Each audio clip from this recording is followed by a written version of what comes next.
이어지는 다음 내용은 제2장. 우리는 탄수화물, 단백질, 지방을 오해하고 있다. 본래 인간에게 필요한 식사법이란 머나먼 선조들이 지냈던 시대부터 식사를 섭취하는 목적은 살기 위해서였다. 지금은 먹고 싶다는 마음이 앞서지만 최종적인 목적 역시 옛날과 똑같이 사는 데에 있다. 각종 생물에게는 살아서 후손을 남기다는 사명이 있고 이를 이루기 위한 구조가 우리의 세포 하나하나에 새겨져 있다. 하지만 서장에서 서술했듯이 환경 변화로 인해 현대인은 몸에 새겨진 구조와 맞지 않게 산 탓에 건강에 이상이 생겼다. 고양이는 원래 쥐 등을 포획하여 산채로 잡아먹도록 구조된 동물이다. 그래서 가열한 먹이를 섭취한 고양이는 생명체로서 심하게 퇴화되고 말았다.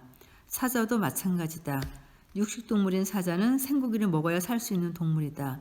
만약 사자에게 가열한 고기를 계속 먹게 하면 포텐저의 고양이처럼 몇 세대 만에 대가 끊길 것이다.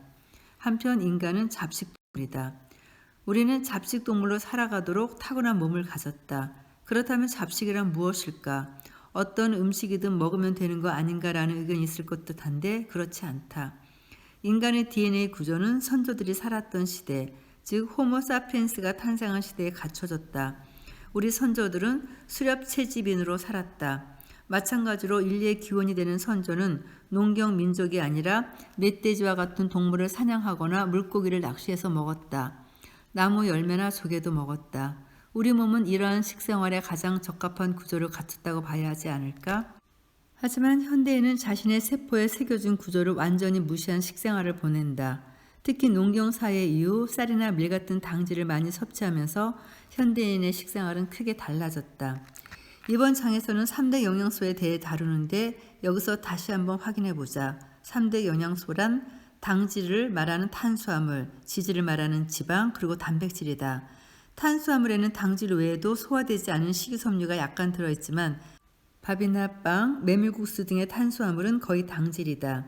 이 장에서 당질이라고 표현한 부분은 탄수화물을 지칭한 것으로 보면 된다. 동시에 탄수화물로 표현된 부분도 당질로 보면 된다. 탄수화물은 에너지원이다. 지방은 세포막을 구성하는 등 중요한 작용을 한다. 단백질은 근육뼈를 만드는 데 꼭 필요하다. 즉 어느 한쪽이 빠지면 사람은 살아갈 수 없다. 하지만 현대 사회를 살아가는 우리가 당질 부족으로 건강을 유지하지 못할 일은 없다. 그런 일은 산에서 조난당해 아무것도 먹고 마시지 못하는 상황에 한해서만 일어난다. 오히려 당질을 과다하게 섭취하는 반면 지방이 부족한 사람이 대부분이다. 3대 영양소의 개념을 머릿속에 확실히 넣어두면 앞으로 설명할 숫자에 대해서 세세히 이해할 필요도 없다. 영양사가 말하는 균형 잡힌 식사의 기준은 각 3대 영양소를 어느 정도 섭취하고 에너지를 얻을 것인가에 있다. 탄수화물과 단백질은 1g당 4kcal, 지방은 1g당 9kcal 에너지를 만든다. 영양사는 하루에 필요한 에너지는 3대 영양소를 균형 있게 섭취하며 얻자고 하는데 어떻게 해야 가능할지 대부분의 사람들은 모르고 있다. 보건당국이 발표한 최적의 에너지 섭취 균형이 탄수화물에서 50에서 65%, 지방에서 20에서 30%, 단백질에서 13에서 20%를 섭취할 때 에너지 균형이 최적을 이룬다고 나와 있다. 하지만 나는 이 배분이 균형 잡힌 식단이라고 보지 않는다. 지방은 우리 몸에 매우 중요한 역할을 한다. 반면 탄수화물은 에너지원으로만 쓰이기 때문에 남으면 바로 지방으로 바뀐다. 그래서 나는 지방을 더 늘리고 탄수화물은 줄여야 한다고 본다. 내가 생각하는 3대 영양소의 배분은 다음과 같다. 첫째, 탄수화물을 줄인다. 의식하지 않으면 당질을 과다 섭취하게 된다는 점을 인식해야 한다. 당질은 비만, 당뇨병은 물론 암, 심근경색, 뇌졸중, 치매 등 다양한 생활습관병의 원인이다. 둘째, 지방은 더 섭취해도 괜찮다. 300g 이상 섭취하면 살찌지만 실제로 지방을 300g이나 먹기는 쉽지 않다. 반대로 부족하면 건강이 눈에 띄게 나빠지니 더 먹도록 하자. 왜 지방을 먹어도 살찌지 않는지에 대해서는 추후 설명하겠다. 세 번째, 단백질은 늘리지도 줄이지도 말자. 단백질은 다시 이용되는 만큼 계속 먹지 않아도 근육은 유지된다. 단백질 보충제 섭취는 신장 기능을 나쁘게 하니 피하는 편이 좋다. 구체적으로 어떤 식사를 해야 좋을지 실천 방법에 대해서는 다음 장에서 다시 안내하겠다. 이 장에서는 3대 영양소에 대해서 좀 더 자세히 살펴볼 것이다. 탄수화물. 사람이 입으로 씹은 음식은 침과 함께 섞인 상태에서 위로 들어가며 3대 영양소에 따라 소화되는 속도에는 차이가 있다. 탄수화물 2-3시간, 단백질은 4시간에서 5시간 정도, 지방은 7-8시간 정도 걸린다. 당질에는 다당류, 이당류, 단당류가 있다. 쌀, 빵, 파스타, 감자 등은 다당류다. 설탕은 이당류이며 과일에 함유된 과당이나 포도당은 단당류다. 모두 소화 효소로 인해 최종적으로는 하나의 포도당이나 과당으로 분해된다. 이때 포도당은 직접적인 에너지원이 된다. 만일 일반인이 많은 양의 탄수화물을 먹게 되면 식사 후 혈액 속에 포도당이 남게 되는데 이때 혈당치가 너무 올라가지 않도록 인슐린이라는 호르몬이 분비되어 남은 포도당을 처리한다. 구체적으로 말하면 인슐린이 남은 포도당을 글리코겐으로 바꿔서 간장이나 근육의 세포에 주입한다. 그래도 포도당이 남는다면 이제 중성지방의 형태로 바꿔서 지방세포에 주입된다. 이 과정을 통해 살이 찐다. 따라서 살을 빼고 싶다면 우리는 반대로 해야 한다. 당질 섭취를 줄이며 간장이나 근육세포에 비축된 글리코겐이 포도당으로 바뀌어 에너지원으로 쓰이도록 해야 한다. 그래도 부족할 때는 지방세포에 주입된 중성지방이 지방산으로 분해돼서 에너지로 태워진다. 그래야 겨우 살이 빠진다. 참고로 에너지로는 지방이 먼저 쓰이며 단백질은 마지막에 쓰인다. 지방이 완전히 없어질 때까지 단백질은 결코 쓰이지 않으며 근육도 없어지지 않는다. 그러므로 다이어트에는 당질 제한이 효과적이라는 결론을 내릴 수밖에 없다. 이번에는 지방 섭취의 메커니즘을 찾아보자. 입을 통해 섭취한 당질이 모두 포도당이나 과당으로 분해되는 것처럼 지방은 최종적으로 지방산과 모노글리세리드라는 물질로 분해된다. 여기서 지방산이 중요하다.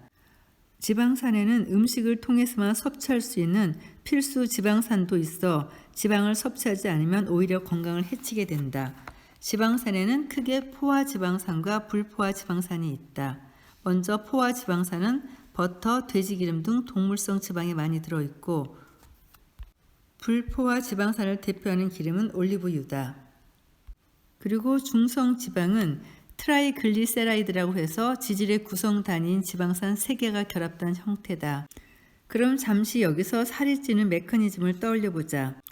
당질을 과잉 섭취하면 글리코겐이 되려고 했던 포도당이 중성지방으로 형태를 바꿔 지방세포로 주입된다. 지방세포 내에 들어가면 다시 결합해서 중성지방이 된다. 이 과정을 통해 중성지방은 세포막을 빠져나간 일 없이 지방세포 내에서 안정된 상태로 비축된다. 다만 에너지를 필요로 할 때는 또 언제든 지방산으로 분해되어 지방세포에서 나와서 소비된다. 그리고 지방은 비만 대국 미국에서도 섭취량이 비교적 적은 편이다. 왜냐하면 탄수화물만큼 많이 먹을 수 없기 때문이다. 또한 지방을 섭취하면 뇌졸중과 심근경색이 줄어드는 연구 결과도 있다. 잠시 콜레스테롤에 대한 연구를 살펴보면 지금도 계속 연구가 이루어지고 있지만 이제까지 LDL 콜레스테롤은 나쁜 균이라 부르며 심근경색 등 혈관계 질환을 일으키는 원인으로 치부했지만 LDL 콜레스테롤 자체가 나쁜 것이 아니라 산화되거나 방화된 변성 LDL이 문제라고 밝혀졌다. 이번에는 단백질 섭취의 메커니즘을 살펴보자. 고기, 생선, 대두 제품 등에 많이 함유된 단백질은 식사를 통해 섭취하면 아미노산으로 분해된다. 분해된 아미노산은 여러 형태로 합성되며 근육, 콜라겐 등 몸의 조직을 만든다. 그렇다면 단백질을 꾸준히 섭취해야 근육도 손실되지 않을 듯하나 의외로 그렇지는 않다. 반대로 단백질을 과다 섭취하지 않도록 주의해야 한다. 가득 채워진 아미노산의 농도는 항상 일정한 상태를 유지하는데 남은 것은 모두 분해된 뒤 신장으로 여과된 다음 오줌으로 배출된다. 그래서 단백질을 너무 많이 섭취하면 신장은 강도 높은 노동을 해야 하므로 신장의 내부 압력이 올라가며 이 상태가 지속되면 만성 신장병이 된다. 사실 식사를 통해 단백질을 너무 많이 섭취할 일은 별로 없다. 이제는 프로틴, 즉 단백질 보충제를 섭취하는 일이다. 요즘 근육을 만들기 위한 목적으로 단백질 보충제를 섭취하는 사람이 많은데 단백질 보충제를 섭취하면 90분 후에 아미노산 농도가 높아져 과행분을 배출하기 위해 여과 작업이 늘어난다. 결국 신장에 큰 부담이 가서 신장병을 일으키는데 이러한 사례가 교과서에도 실렸다. 이제 단백질 보충제는 그만 마시자. 단백질은 맛있는 식사를 통해 섭취하도록 하자. 결론적으로 말하자면 탄수화물은 줄이고 지방은 늘리고 단백질은 현 수준을 유지하면 될 것 같다. 다음 장에서는 우리가 마트에 가서 어떤 식재료를 고를 것인지에 대한 조언이 이어지겠습니다. 감사합니다.